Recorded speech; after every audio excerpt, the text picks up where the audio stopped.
నా పేరు గండవరపు మల్లికార్జున. మా నాన్న పేరు గండవరపు సుందరయ్య. మా అమ్మ పేరు ఆదిమ్మ. మాది దావరమడుగు పల్లిపాళెం, బుచ్చి మండలం, నెల్లూరు జిల్లా. నేను 1965లో పుట్టాను. చిన్న వయసు నుంచి మాది రైతు కుటుంబం. ఈ తపోవనంలో మేము పనులు చేసేటప్పుడు మాకు సంకల్పం పెట్టుకొని పనుకుంటే కొన్ని అనుభవాలు వచ్చేది నాకు. దునిగట్టు మామ అని చెప్పి నాకు చెప్పేసిపోయాడు వంశీ సారు. సరే, దానికి సంబంధించి ఒక 20,000 కూడా డబ్బులు మేడం చేత ఇప్పించేసి, "నువ్వు ఆ పని చూడు" అన్నాడు. ఎందుకో నేను కట్టాలనుకుంటే అదిగో కడదాం, ఇదిగో కడదాం అనుకుంటున్నప్పటికీ కట్టలేకపోయేది నేను. అది ఎందుకు కట్టలేకున్నానా నేను అని చెప్పి, ఇది సాయిబాబా ఫోటో పెట్టుంది. నేను ఎందుకు చేయలేకున్నాను దీన్ని అని చెప్పి ఒక తూరి బాబాని అడిగి, "బాబా, నేను ఎందుకు చేయలేకున్నాను దీన్ని" అని చెప్పి నేను పనుకున్నా. అది విజిల్స్ ఆయన ఏమి ఇచ్చాడంటే, మంచి సగం పొద్దుకాడ, "నువ్వు చేస్తే ఎందుకు కాదు, నువ్వు చేయటం లేదు, నువ్వు చేస్తే అవ్వద్దని" చెప్పి నన్ను అడిగాడు ఆయన. అది తెల్లారి పని వాళ్ళని పిలిచా, రాలా. సరే, ఇక నీ పని వాళ్ళని పిలిచాను, రాలేదు, ముందు పని ప్రారంభించేసి దానికి టెంకాయ కొట్టేస్తే పని అయిపోద్దని చెప్పి నా కొడుకులు ఇద్దరిని పిలుచుకొని నేను నిలబడి, ఇక్కడ కొండయ్య మేస్త్రి అని ఉన్నాడు, ఆ మేస్త్రిని పిలుచుకొని, ఆమె నా కొలతలు తీసుకొని, ఆ పనోళ్ళు కూడా రాలా, మేమే నిలబడి ముందు గోడకాలు తీసేసి టెంకాయ కొట్టేసాం. టెంకాయ కొట్టి ప్రారంభించాము. ఆ నుంచి మళ్ళీ కూలోళ్ళు వద్దంటే కూలోళ్ళు వచ్చేసారు. ఎందుకు అనంటే, కాని పని కూడా ముందుగానే పూనుకొని ఒక టెంకాయ దానికి కానీ పని ప్రారంభిస్తే ఆ నుంచి టక టక టక అయిపోద్ది. ఈ నిర్మాణం చేసేటప్పుడు, అయ్యా దీన్ని మందిరం కడుతున్నాం కదా, దీని మీద ఏదైనా వాస్తు పెట్టుకుందామా అని అడిగాను నేను సార్ని. "మామ, మాకు వాస్తులొద్దు, ఏమి లేదు, 20 అడుగులు ఎడల్పు, 30 అడుగులు పొడుగుంటే చాలు మాకు, ఒక ధ్యాన మందిరము, మేము ధ్యానం చేసుకునేదానికి" అని అన్నాడు ఆయన. సరే, నాకేంద్రా అంటే, ఏది చేసినా ఏంది చెందినా తూర్పు పడమట ఉత్తర దక్షిణం దిక్కులు ఎత్తు, కానీ మనం చేసేది కొంచెం శాస్త్రీయంగా ఉండాలని చెప్పి నా ఆలోచన. ఆలోచన ఎట్లా ఉంటుందంటే, తూర్పు నుంచి పడమట, పడమట నుంచి ఉత్తరము, దక్షిణం నుంచి ఉత్తరము, ఈ సూపులు దిక్కు సూచన పెట్టుకొని ఆ దిక్కు సూచన బట్టి కట్టాలని చెప్పి, నేను మేస్త్రి కొండయ్య అని నెల్లూరు ఆయన, ఆయన నేను ఇద్దరమే మాట్లాడుకొని దిక్కు సూచి తీసుకొచ్చాడు ఆయన. దాన్ని బట్టి మేము ప్లాన్ చేసుకున్నాం. ఈ పొలానికి సంబంధించి దాని దిక్కు సూచన పెట్టి, ఆ కొలతల ప్రకారం 20 అడుగులు ఎడల్పు, 30 అడుగులు పొడవు పెట్టుకొని దీని పని ప్రారంభించడం జరిగింది. తర్వాత దీని మీదకి మెట్లు కావాలా ఎట్లా అనుకున్నాం. కింద మనకు వంట రూమ్ కావాల్సి వస్తుంది, వంట రూమ్ మీద నుంచి మెట్లు ఎక్కిద్దాము, ముందు వరండా కావాల్సి వస్తుంది అని చెప్పి 12 అడుగులు మళ్ళీ మేము ఆయన నేను ఇద్దరం మాట్లాడుకొని 12 అడుగులు పొడవు పెంచి మళ్ళీ 3 పిల్లర్లు వేసి దానికి వరండాకి మెట్లకి ఇయటం జరిగింది. ఆ విధంగా ఇప్పుడు ఏ బిల్డింగ్ కట్టినా ఏం చేసినా వాస్తులు ఏం లేకుండానే మేమే మేస్త్రి మేము ఇట్లా మాట్లాడుకుంటా చేసుకుంటా సార్ను వంశీ సార్కి చెప్పి, ఇదిగో ఈ విధంగా కడదాం, ఈ విధంగా కడదాం అని చెప్పి ఆ విధంగానే ఇవన్నీ చేసుకుంటా రావటం జరిగింది. ఒక్కొక్క నిర్మాణంలో ఒక్కొక్క అనుభవం. ఇక్కడ పాతాళ భువనేశ్వరికి దానికి 10 అడుగులు 12 అడుగులు గుంటలు లోడిచ్చేసా, 16x16. దాని పక్కనే తపోవనానికి ఒక రోడ్డు వేసి ఉన్నాం మేము.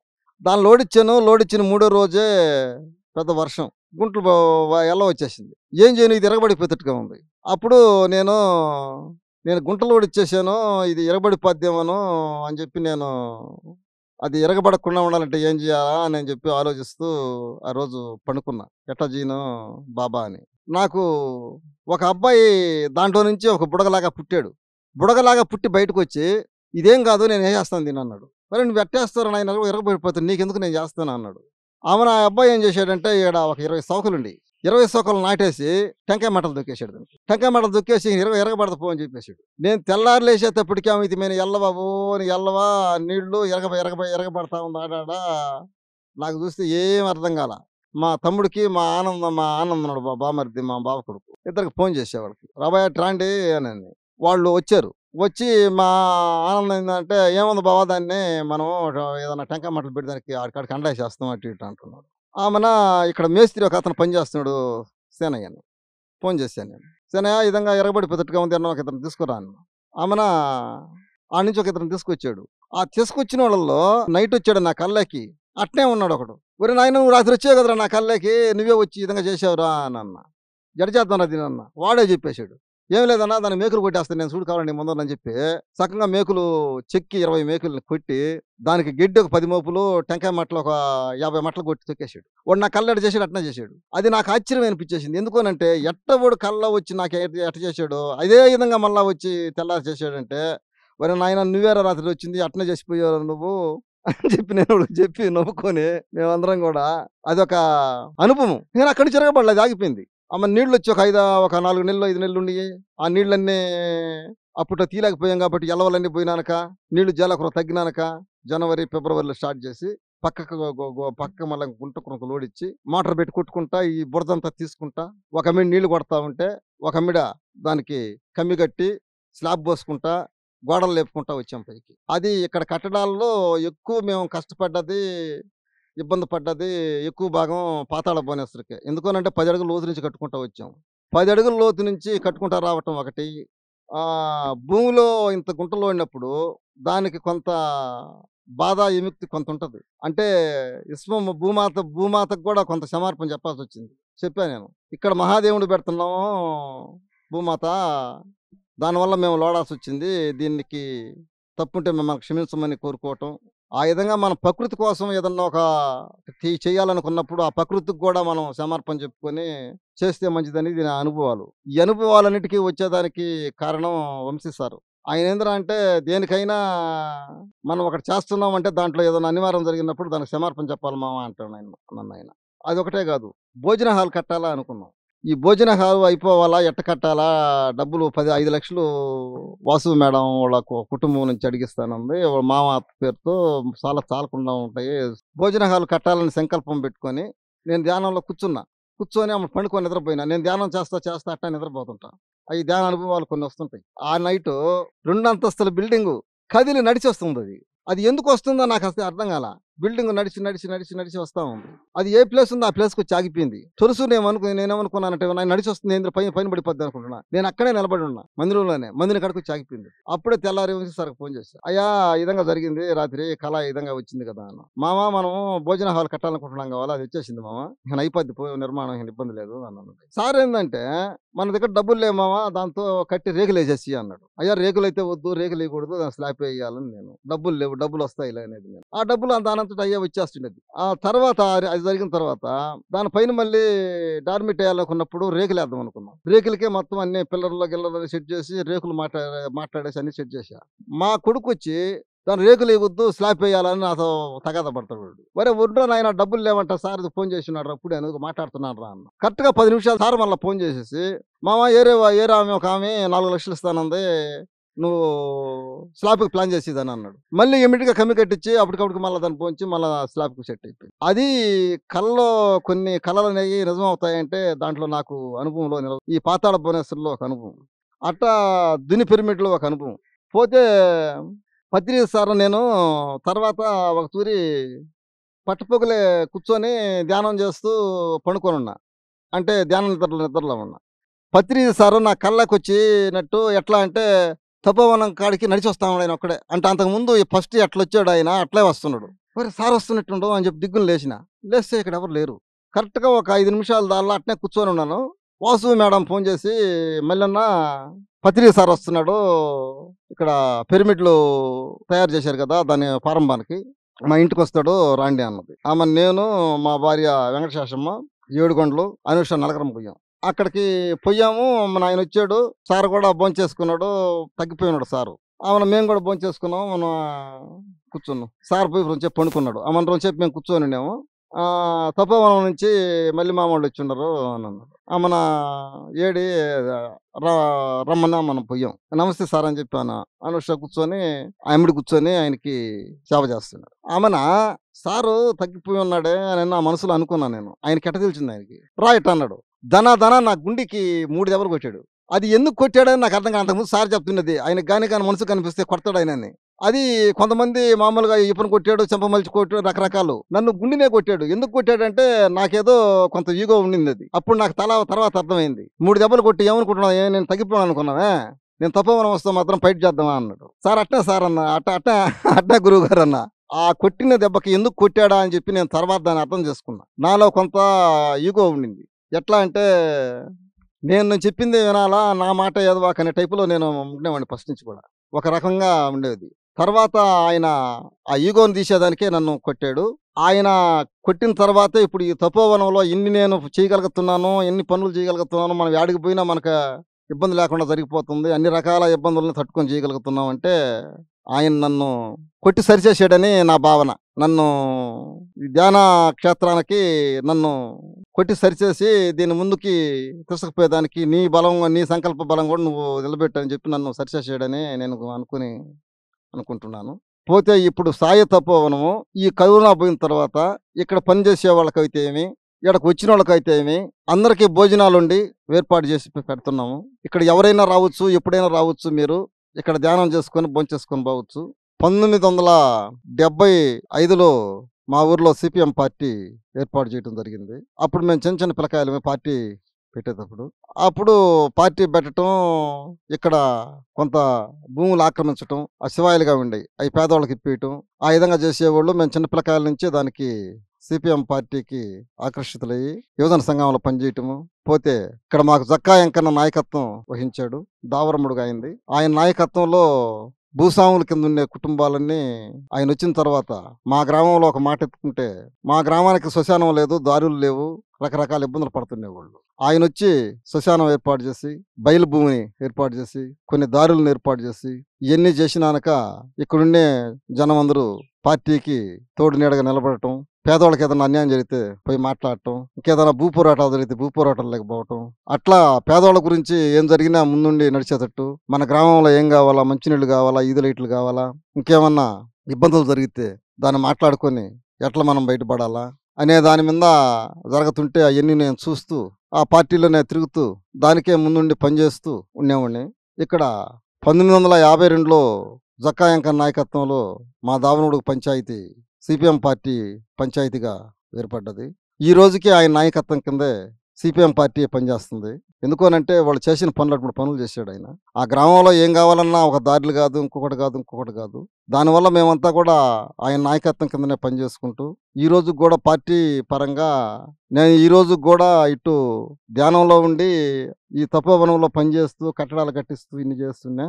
పార్టీ మీటింగులు అంటే పోతూ పార్టీకి తోడు నీడగా ఎక్కడ ఏం చేయాలన్నా ఎక్కడ ఏం పోవాలని చెప్పి మాట్లాడుతూ ఇటు గ్రామ కమిటీ సభ్యుడిగాను, బాధ్యతుడిగాను, అటు మండల కమిటీ సభ్యుడిగాను పనిచేస్తూ ఉన్నాను ఈ రోజుకి కూడా. మా నాన్న నేను చిన్న వయసు నుంచి ఆయన ఈ కళ్ళు చెట్లు గీసేవాళ్ళు. అంటే మేము పల్లి కాపులమే, మామూలు పల్లి రెడ్డి గారు అంటారు. నేను చెట్లు ఎక్కటం, కళ్ళు గీయటము, ఆ కళ్ళు అమ్మటము చేస్తూ ఉండేవాడిని. జక్కా వెంకన్న ఒకతూరి నన్ను పిలిచి, మల్లికార్జున నువ్వు దేనికి కళ్ళు చెట్లు గీసి దాన్ని ఆపు, వ్యవసాయం కొంత తీసుకొని లీజుకైనా చేసుకో, లేకపోతే ఇంకేదైనా చేసుకో నువ్వు అని చెప్పడం జరిగింది. కానీ ఆయన చెప్పినప్పుడు ఆపలేదు, కానీ తర్వాత ఆపేసి కూడా 10 సంవత్సరాలు దాటింది. ఒక 30 సంవత్సరాలు చేసి ఆ పని ఆ విధంగా చేసుకుంటూ ఆపేసి మామూలుగా వ్యవసాయం చేసుకుంటూ ఇట్లా వచ్చాను. తర్వాత కష్టపడి చేస్తూ 10 రూపాయలు సంపాదిస్తూ ఒక 3-4 ఎకరాలు కూడా పొలం కొన్నాను. 1988లో నాకు పెళ్ళి అయ్యింది. ముత్తుకూరు మా ఆడవాళ్ళు, నేను దావరముడుగు పల్లిపాలెం.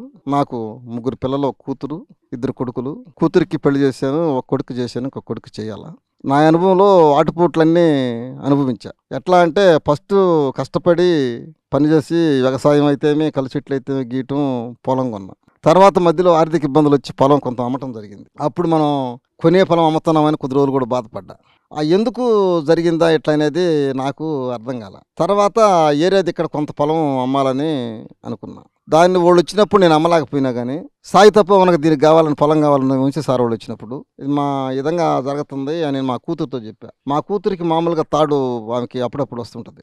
నానా అది వాళ్ళు ధ్యాన మందిరం కట్టుకోవాలంటారు కాబట్టి దాన్ని అమ్మేసి అన్నది. సరేనని చెప్పి దీన్ని అమ్మటం జరిగింది. నేను అప్పుడు ఆర్థిక ఇబ్బందుల్లో ఉన్నా, బాగా ఆర్థిక ఇబ్బందులు అప్పుడు ఉన్నాయి. కానీ ధ్యానంలోకి వచ్చినాక ఆర్థిక ఇబ్బందులు కూడా ఎటువంటి కష్టాలు వచ్చినా ధ్యానంలో ఉంటే ఆ కష్టాలని కష్టం అనిపించదు అనేది నా భావన, నా అనుభవంలో. దీంట్లోకి వచ్చిన తర్వాత నాకు శత్రువులుగా ఉండేవాళ్ళు, నేనంటే అటు పక్కన తిరిగిపోయేవాళ్ళు ఒకప్పట్లో బాగానే ఉన్నాము. మధ్యలో ఆర్థిక ఇబ్బందులు వస్తే ఎవరైనా ఏమంటే చేతిలో బెల్లం ఉన్నంత వరకే కాకి బలగం అంతా, చేతిలో బెల్లం సరిపడిపోతే ఎవరో రారు ఎంట అని ఉంటుంది ఒక సామెత. అలాగా మనం బాగున్నప్పుడు అందరూ మన కొడతా ఉండేవారు, ఒకరు తగ్గినాక కూడా కొంచెం దూరం వేరు. అయినా ఇప్పుడు దీంట్లోకి వచ్చినాక నాకు అన్ని వెసులుబాట్లు వచ్చినాయి. దాంతో అందరూ ఇప్పుడు దూరంగా ఉన్నవాళ్ళు కూడా దగ్గర అయ్యారు. నాకు శత్రువులు కూడా మిత్రులుగా మిడికి వస్తున్నారు. ఇప్పుడు అన్నీ బాగానే జరుగుతున్నాయి. ఈ ధ్యానంలోకి వచ్చి వంశీ సార్తో కలిసి ఈ ధ్యాన కార్యక్రమాలు చేయటం, ఈ కట్టడాలనే నా మీద చెప్పేస్తాడు ఆయన, నువ్వే ఉండి చూసుకోమని. నేనే మొత్తం కట్టి నెల నెల లెక్క రాసి ఇస్తూ ఉంటాను. ఇక్కడ ఏం జరిగినా ఆయన నెలకొచ్చి ఒక 5 రోజులు 6 రోజులు ఉంటాడు. ఇక్కడ క్లాసులు జరుగుతాయి. తర్వాత మొత్తం నేనే చూసుకుంటూ ఉంటాను. కొద్ది రోజులు పార్టీకి సేవ చేసినా, నా కుటుంబం కోసం నేను సేవ చేసుకున్నా. ఇది 50 సంవత్సరాలు దాటిన తర్వాత దీనికి వచ్చేదానికి కొన్ని ఇబ్బందులు, కొన్ని కారణాల వల్ల నేను దీనికి రాబడ్డా. నేను పార్టీ సిద్ధాంతం వేరు. నేను మామూలుగా పోయి గుడులకు పోయి టెంకాయలు కొట్టి తిరిగేవాడిని కూడా కాదు. కానీ అట్టని వ్యతిరేకించేవాడిని కూడా కాదు. ఎవరు వచ్చినా వాళ్ళని వాళ్ళ ఇష్టానుసారం చేసుకోమని చెప్పేవాళ్ళం. కానీ మనం ఏంటంటే నువ్వు ఆ గుడికేంది వాడు అది ఆ మతం ఏంది ఈ మతం ఏంది కూడా నేను మనం విమర్శించే విధానం లేదు. అందరిని అభిమానించేవాళ్ళమే. అందరితో గౌరవంగా ఇప్పుడు చర్చి వాళ్ళు వచ్చారు, వాళ్ళతో మాట్లాడేది, అవసరమైతే చర్చికి కూడా పోయి వాళ్ళకి మంచి అట్లా ఏదైనా ఉంటే చెప్పేది. దీంట్లోకి వచ్చిన తర్వాత కొన్ని మార్పులు వచ్చినాయి నాలో.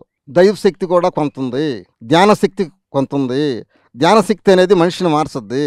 ఎందుకు మార్చద్ది అంటే మనం ధ్యానం చేస్తే మంచి ఏంది చెడేందు ఏం తెలియని అమాయకుడికి మూర్ఖుడికి కూడా కొంత అర్థం అవుతుంది అని అనుభవాల్లో కొంత తెలుసుకున్నాను నేను. మనిషి ఎట్లా మార్చుకోవచ్చు, మనిషి చేసే పనుల్లో చెడేంది మంచేంది ఇవన్నీ కూడా తెలుసుకోవచ్చు. జరగబోయేదాన్ని కూడా ముందుగా పసికట్టచ్చు. ధ్యానంలో బాగా డీప్గా కూర్చొని చేసేవాళ్ళు కానీ అయితే జరగబోయేది కూడా తాడొచ్చేస్తుంది. మనకి రేపేం జరుగుతుందో కూడా అనేది ఏదో ఒకటి అనిపిస్తుంది నీకు ఫలాందని.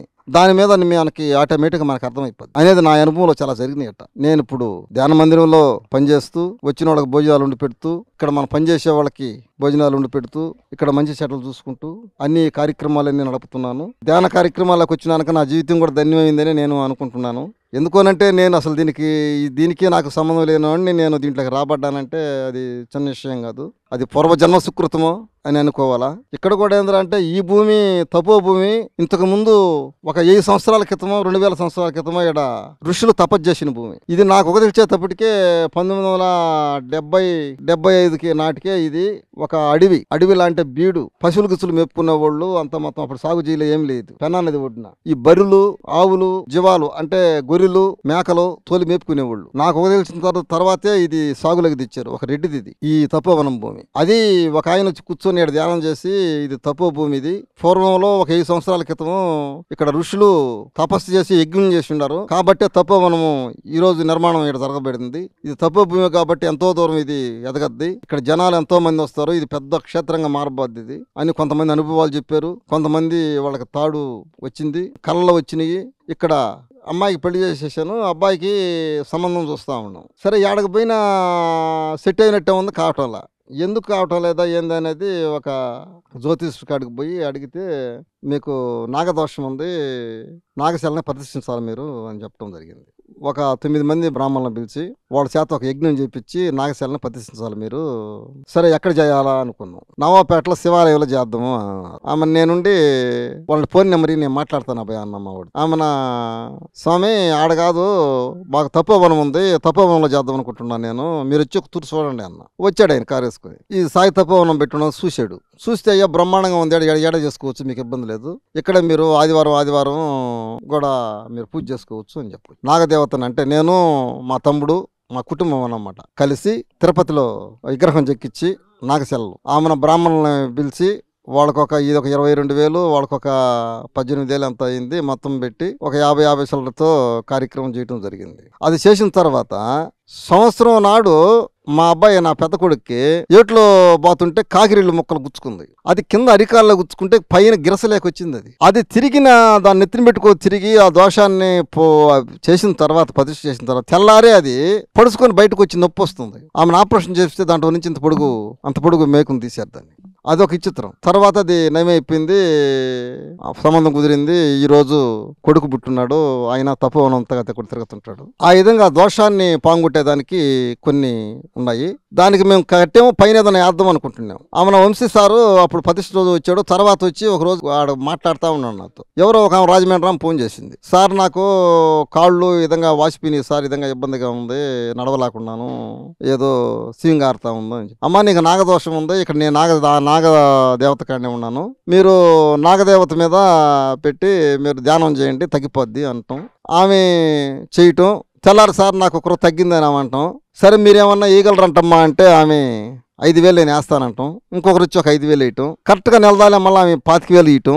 దానికి కూడా నిర్మాణం జరిగిపోయింది. ఆ విధంగా ఒక్కొక్కరు అనుకున్నది. ఇక్కడికి వచ్చిన వాళ్ళకి ఎన్నో కళలతో జరిగినాయి, రకరకాల వాళ్ళు అనుకున్నవి జరిగినాయి.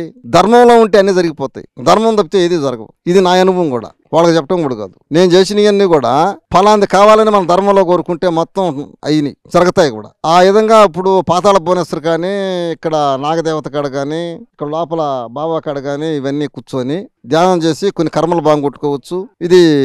ఈ ధ్యానం అనేది పత్రిసారి పెట్టి ఈ రోజు అన్ని దేశాలకి బాకింది, అన్ని జిల్లాలకి బాకింది, రాష్ట్రాలకి బాకింది. మొత్తం ధ్యానంలోకి వచ్చి ఎంతో మంది మార్పు వచ్చారు. తాగుబోతులుగా ఉన్నోళ్ళు మంచోళ్ళు వేరు. ఈ ధ్యానంలోకి వచ్చిన తర్వాత నేను కూడా ఎంతో సంతోషంగానే ఉన్నాను. ఆయన సూర్యుడికి వచ్చినప్పుడే ఆయన చెయ్యిని పట్టుకొని నేను లాగినప్పుడే అప్పుడే నాకు కనెక్ట్ అయ్యాడు. అక్కడి నుంచి నాలో కొంత చెడు బాంగు కొట్టేదానికి నన్ను కొట్టడం జరిగింది. ఆ కొట్టినప్పుడు నా గుండెనే కొట్టాడు ఆయన. అది నా అనుభవంలో మరువలేంది. అప్పుడప్పుడు నేను కూర్చొని అప్పుడప్పుడు దాన్ని ఆయనతో కలిసినందుకు ఆయన అనుభూతి పొంది ఆయన నన్ను కొట్టు సరిచేసి ఈ తపోవన నిర్మాణం నన్ను చేయమన్నట్టుగా నన్ను అనిపించింది నాకు. ఆ నిర్మాణంలో ముందుండి నేను అన్నీ చూసుకోబోతున్నాను. దీనికి ఎప్పుడో పూర్వజన్మ సుకృతం నాకు వంశీ సార్ కలవటం, ఆయన నన్ను మామ అంటాం. ఒకప్పుడు మేము ఇద్దరు కలిసి పనిచేసిన వాళ్ళమేను ఒక దేంట్లో అనేది మనకు తెలియకపోయినా ఒక జన్మలో మేము కలిసి ఉన్న వాళ్ళమేను. ఈ రోజు కూడా కలిసి ఉన్న వాళ్ళమే అందరమే కలిసి ఇప్పుడు దీంట్లో కూడా ఒక సాయి తపోవనం నిర్మాణంలో మేము పనిచేస్తున్నాము. అది వైజాగ్ నుంచి వచ్చి ఇక్కడ వంశీ సార్ చేస్తున్నాడు అంటే ఆయనకి ఎప్పటి నుంచో ఇది చేయాలని ఆయన కోరిక రావటం. నెల్లూరు జిల్లాలో ఇది నిర్మాణంలో ఇంకొకటి జరిగింది. వంశీ సారు నెల్లూరుకు వచ్చి క్లాసులు పెట్టి చెప్తుండేవాడు. అప్పుడు మనకు తెలియదు. సార్ ఏంటంటే నెల్లూరు జిల్లాలో పెన్నా నది ఒడ్డున ఒక ధ్యాన మందిరం కట్టించాలని ఆలోచన ఉంది ఆయనకి. దీనికి ఎవరన్నా మీరు దాన్ని సహకరించమని. కోట సుమలత అనే మేడము ఆయన క్లాస్కి వచ్చి ఉండింది. నేను ఇదంగా కట్టిదలుచుకున్నాను అంటే, అయ్యా నేను చేస్తాను, నేను కొంత డబ్బులు దానికి ఎత్తిపెట్టుకున్నాను, ఆమె గవర్నమెంట్ ఉద్యోగి, నెల నెల ఎంతో తీసి పెట్టుకుని ఉండింది ఆమె, నేను చేస్తానని చెప్పడం, ఇది వచ్చి చూడటం, దీన్ని ఒకే చేసుకోవటం. ఈయనకు వచ్చేదానికి కారణము ఇది. వంశీ సార్ కళ కూడా నెరవేరింది. ఆమె కోట సుమలత కూడా ఈ నిర్మాణంలో సలదాతగా ఉండటము, ఆమె అనుకున్నది నెరవేరింది. బాబాకి నేను ఏదో చేయాలని చెప్పి చేయాలి ఏదో చేసేసింది. వాసు మేడం కూడా ఆమె బాబా అంటే ఆమె ఇష్టం ఆమెకి నేను ఏదో చేయాలనుకున్నా, ఆమె చేయాల్సింది ఆమె చేసేసింది. ఇక్కడంతా మేము ఒక మాట అనుకుంటే నేను అప్పుడప్పుడు మేమంతా పాత్రదారులమే. ఈ పైనుంచే డిజైన్ ఇది, పాత్రదారులమే. ఏం చేయాలన్నా అది చేస్తున్నాం కూడా. దీనికి ఫస్ట్ పునాది పత్రిసార్ అనుగ్రహంతోనే జరిగింది. ఇది సలవింపుగా జరిగింది. టెంకాయ ఆయనే కొట్టాడు. దీని అన్నిటికీ మొత్తం మొత్తం ఆయనే ఫస్ట్. అక్కడి నుంచి వంశీ సారు. ఆ నిర్మాణంలో నేనుంటూ నాకెంతో గర్వకారణము, నేనంతో పూర్వజన్మ సుకృతం అని నేను అనుకోవాలా. దీంట్లో వాసు మేడము, ఆమె సుకన్య మేడము, సుబ్బు కానీ, సుబ్బలక్ష్మి, ప్రియాంక, ఇక్కడికి వచ్చేటప్పటికే మా ఆడవాళ్ళు వెంకటశేషమ్మ, ఏడుగొండలు, అనుష, ఆయమ్మ, నేను రవణమ్మ. పోతే ఈ నిర్మాణంలో పనిచేసిన వాళ్ళు ఫస్ట్ మేస్త్రి నెల్లూరు కొండయ్య, ఆయన ముందు నిర్మాణంలో ఆయన చేశాడు. సురేష్ అనే అతను భోజన హాల్ నిర్మాణంలో ఆయన చేశాడు. ఆయన తర్వాత శనయ్య అని ఆయన కొంత చేశాడు. రామకృష్ణ కొంత చేశాడు. పిరమిడ్ల నిర్మాణానికి వచ్చేటప్పటికే దానికి ప్లాను శివ మాస్టరు, పామూరు మేస్త్రి ఓబుల్రెడ్డి, ఓబుల్రెడ్డి కొంత నిర్మాణం ఇక్కడ జరిగే దాంట్లో ప్లానింగు, దాని డిజైను, గోశాల పిరమిడ్లు అయితే ఏమి, ఇక్కడ వెంకటేశ్వర స్వామి పిరమిడ్లు, జంట పిరమిడ్లు, మెర్హాబా పిరమిడ్లు అయితే ఏమి, ఈ గోపురం డిజైన్ అయితే ఏమి, దీని నిర్మాణంలో అంతా పామూరు మేస్త్రి చూసుకున్నాడు. దీనికి సంబంధించి కొంతమంది మేస్త్రీలు పనిచేసేవాళ్ళు, కసుమూరు కానీ, రామకృష్ణ కానీ, లక్ష్మయ్య కానీ, ఇట్లా మళ్ళీ ఇంకా కొంతమంది ఎంతోమంది పాల్గొని పనిచేశారు. ఈ పనిచేసిన వాళ్ళందరికీ అయితే ఏమి, ఇక్కడ ఉన్నోళ్ళకి అందరికైతే ఏమి, దీన్ని ఇప్పుడు రాజా నన్ను ఇంట్రో చేస్తున్నాడు. ఈయన కొద్ది రోజులు పనిచేసిపోయినాడే. ఈయన తపోవనం నుంచే పోయాడు. ఈయన తపోవనంలో కొన్ని పనులు ఈయన చేశాడు, ఇక్కడ ఉండాడు. ఇక్కడి నుంచే నన్ను మామ అంటాడు. నేను ఇట్లా గురుకాడికి పోతామని మామ అని చెప్పే పోయాడు. ఆ రోజు గురుకాడినే ఉండాడు. మన ఇటీవల అప్పుడప్పుడు వస్తా పోతుంటాడు. ఇప్పుడు వచ్చి దీని గురించి నువ్వు చెప్పాలి మామ, ఇది నీ చరిత్ర అయితే ఏమి, తపోవనం చరిత్ర అయితే ఏమి అడగటం జరిగింది. అట్నే చెప్తానని చెప్పాను. దీని గురించి ఈ తపోవనం నిర్మాణానికి సహకరించి అందరూ విరాళాలు ఇచ్చి వాళ్ళెంతో తోడ్పడ్డ వాళ్ళందరికీ, ఈ నిర్మాణ దాతలకి, ఆ నిర్మాణం దాతల్లో ఎంతో మంది ఉన్నారు. కొంతమంది నాకు పేర్లు తెలియదు. నిర్మాణ దాతలు వచ్చిన వాళ్ళు వాసువు మేడం కానించి కోట సుమలత ఫస్ట్, వాసువు మేడం, వేణా మేడం, ఐమా మేడం, దీనికి పనిచేసే వాళ్ళు శిరీష, భారతి, కళ్యాణి, ఇంకా కొంతమంది ఉన్నారు. ముందు పనిచేసిన వాళ్ళు ప్రియాంక, పోతే కళ్యాణి మేడం, మోహన్ రెడ్డి గారు, పోతే కందుకూరు వేణు గారు, ఇంకా కొంతమంది ఉన్నారు. దీనికి సహకరించి అందరూ చేసిన వాళ్ళందరికీ, దీంట్లో పనిలో పాలు పంచుకొని శ్రమ చేసిన వాళ్ళు అయితే ఏమి, దీనికి అన్నీ చేసిన వాళ్ళకి అందరికైతే ఏమి, దీంట్లో నేను వచ్చేదానికి దీని నిర్మాణంలో నన్ను పెట్టినందుకు వంశీ సార్కి, అదేవిధంగా సుకన్య మేడంకి, దీంట్లో పాలు పంచుకునే వాళ్ళందరికీ నేను ధన్యవాదాలు తెలియజేస్తూ, ఈ తపోవనం కార్యక్రమానికి వచ్చిన రాజాకి నేను ఇంటర్వ్యూ ఇది ఇచ్చినందుకు అందరికీ ధన్యవాదాలు తెలియజేస్తూ, నేను నా ఫోన్ నెంబరు 99 12 87 10 91 సాయి తపోవనం మల్లిమామ నా పేరు. ఇప్పుడు నా తరపున నేను అందరికీ ధన్యవాదాలు తెలియజేస్తూ, ఈ తపోవనం వచ్చి మీరు ఎప్పుడు రావాలన్నా ఏమి రావాలన్నా నా ఫోన్ నెంబర్కి ఫోన్ చేసి, మీరు ఎంతమంది వచ్చినా భోజనాలు తయారు చేస్తాను, ఇక్కడొచ్చి ధ్యానం చేసుకొని భోంచేసుకోబోవచ్చు. మిమ్మల్ని అందరికీ కృతజ్ఞతలు తెలుపుతూ, ధన్యవాదాలు తెలియజేస్తూ, ధ్యానాభివందనాలు తెలియజేస్తూ నేను సెలవు తీసుకుంటున్నాను.